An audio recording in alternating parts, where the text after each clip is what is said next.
Over the last 3 days, I've been quieter than Diddy since he was arrested, and I've been feeling really bad about it. But then I looked over at the Mets and realized their entire team's been taking a lot of days off recently and immediately felt a lot better. I mean, if those guys with the money that they're getting paid can lay low for several days, anybody can. Although I don't think their employer is very happy about that. You know it's bad when even Steve Cohen, their owner, is publicly being like, yeah, this shit's crazy. I didn't expect him to suck this bad right now. Just like I didn't expect you to be part of the 57% of viewers not subscribed yet, if you are. So if you enjoy the videos, consider hitting that button if you haven't yet, as the Mets are in complete free fall right now. The LOL Mets crowd hasn't had this much ammo in a long time. All things considered, this season started off beautifully for the Mets. Going into the season, their rotation and overall pitching staff looked as cooked as Jeff Bezos' girlfriend's face with all the injuries hitting them. Sean Manaea, down. Frankie Montas, down. Luis Severino is now in Sacramento. Clay Holmes, a man who's never started, was one of your top starters. Like, okay, this is concerning. But as if M. Night Shyamalan was running the team in a complete plot twist, the Mets have had one of the best pitching staffs in not even just the National League, no, in all of baseball. Clay Holmes, in his first experience as a starting pitcher, has been great. Kodai Senga has been disgusting. David Peterson's been awesome. I mean, the entire rotation has been good. The entire group. And again, this is a group that wasn't even the original one they had in mind, with Sean Manaea and Frankie Montas on the team. They both go down, and somehow everyone decides to have the year of their life. Okay, well, that's awesome. And Edwin Diaz looks to be back to his old self at the back end of that bullpen. It's been great. And for the hitting, Pete Alonso has been showing the world why they should have signed him over the offseason. He's having a career year so far. And for Juan Soto, oh my God, people are so stupid and overreactive. I mean, I get it. We as humans are emotional, but holy, the whole Juan Soto stuff was ridiculous. Completely blown out of proportion. Like, seriously, all the drama, talk of him not being as happy, him missing the Yankees and preferring them, him having an awful season for all of that, just for him at the time of this video to be having one of the top seasons in 2025. Just telling everyone. Amazing.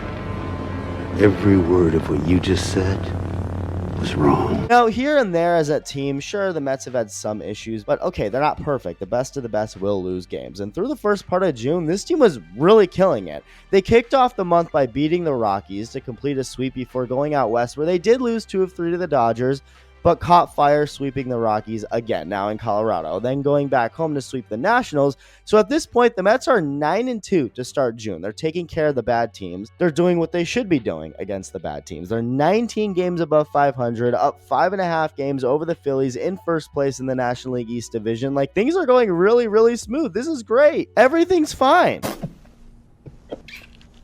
The Rays are in town, and things are going great. Nothing's off. Everything's picking up right where they left off for the Mets. Juan Soto's walking in runs. The Rays would rather put him on with the bases loaded than pitch to him. They do pitch to Starling Marte, who says thank you, or, well, gracias. Base hit, 5-1 Mets until the Rays started singling them to death. 4 singles and a ground out make it 5-4 before Cameron Meisner makes that 5 singles to tie it up before Danny Jansen says singles are for bitches. He whacks a 2-run shot. Rays put up a 6-run 6th inning. They're up 7-5 and keep it that way. Not just for this game, for the rest of the damn series. Rays put up 8 runs in game 2. Mets started forgetting how to throw a baseball. It was a mess. Rays double them up before dropping a 9 spot in game 3. The pitchers continue forgetting how to throw baseballs for the Mets, while the Mets offense scored a whopping 0 runs. They get swept at home by the Rays. Now, mind you, the Rays are hot right now. Like, they've been a lot better as of late. They're a good team, but getting swept like that is not a good look, especially when you get swept again against an in-division rival in the next series.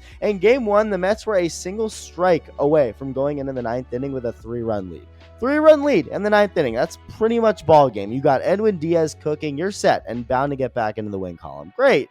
Well, I mean, yeah, until Marcell Ozuna said, go yourselves, and tied the game on one swing before Austin Riley ended it in the 10th. Mets scored 1 run the rest of this entire series. They lose 5-0 in game 2, 7-1 in game 3, and just when you think it can't get any worse, Mets get drop kicked by the Phillies 10-2. Like, all right, what is going on? The pitching is starting to really struggle. They've lost 7 in a row. In fact, they're playing so bad, they're allowing 2 runners to score at the exact same time. Like, what is happening? Well, they finally got a win, blowing out the Phillies in Game 2, just to turn around and get railed 7-1. Series loss. Francisco Alvarez, their catcher, gets sent down to AAA, and it makes sense as to why. Hard to believe it now, but this is the same guy who was once ranked the number 3 overall prospect in all of baseball, and the number 1 catching prospect, which, I mean, at that point, yeah, you're already top 3. If there was another catcher in the top 3, that'd be insane. Well, Alvarez hasn't remotely touched that expectation of being that highly regarded, and here we are. So it makes sense. Hopefully he gets it going in AAA, and in comes Ronald Acuna Jr. to show his little brother on the Mets who the real MVP is in the bloodline.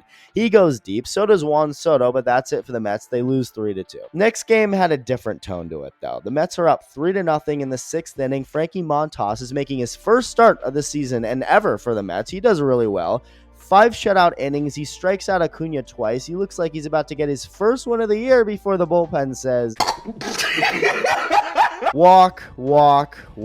You think at this point, Brazaban would realize this isn't a good idea. Braves take advantage of these free passes and put up 5 runs in this inning. Mets reliever Dick Lovelady comes in, gives up a run. He also got designated for assignment immediately the next day after this, so not the kind of stamina to get any ladies loving you back. Braves win 7-4, and this series was a good representation of how both teams are going right now, because the Braves are also a complete mess, like in a really, really bad way that it seems like there's not any coming back from, at least in 2025. So the Mets winning the next 2 games to split the 4-game series in hindsight was more about the Braves braving than the Mets starting to get back on track, because oh my God. And it especially doesn't make anyone feel good when one of the guys going strong in the Mets rotation this year, Griffin Canning, goes down after rupturing his left Achilles. So he's unfortunately done for the year, which sucks. So prayers up to him. Back on the road now to Pittsburgh to play one of the worst teams in baseball. Perfect opportunity. I mean, in theory, this is great, but so are like 90% of marriages in theory. They sound great. How do those work out? Pirates go off on David Peterson. They drop a 4 spot in the 2nd inning, 5 runs overall off Peterson alone. Then Brian Reynolds joins in, 3-run bomb. Even Tommy Pham was driving in runs. Juan Soto with a big home run to cut the deficit to 47, straight blowout. And nothing changed the rest of this series. It only got worse. Soto got things started in Game 2, driving in the first run of it, and Paul Blackburn pitched a scoreless first. So okay, nice smooth start to this game. They were just toying with him until the 2nd after the rain came pouring down. O'Neal Cruz base hit to start the inning. He steals 2nd and scores on another single. Tie game, then another single, and another single. Out goes Blackburn. Pirates get 1 more run on the board, and going into the 8th inning, this wasn't a blowout. It was only 3-2 Pirates. The Mets are right in this thing until the bullpen was like, oh, right, my bad. Here's 6 more runs. So the Mets, a team with a top pitching staff in the league, has given up 9 runs in back-to-back games to a bottom 3 offense in the league. I mean, that's rock bottom. It can't get any worse than that. So they go back to the clubhouse, get their shit together, put their pants back on to go out and give up 12 runs on Sunday. Runs for the Pirates over the weekend were as easy to find as blonde women in Nashville, which is where I was over the weekend, by the way, if you're wondering.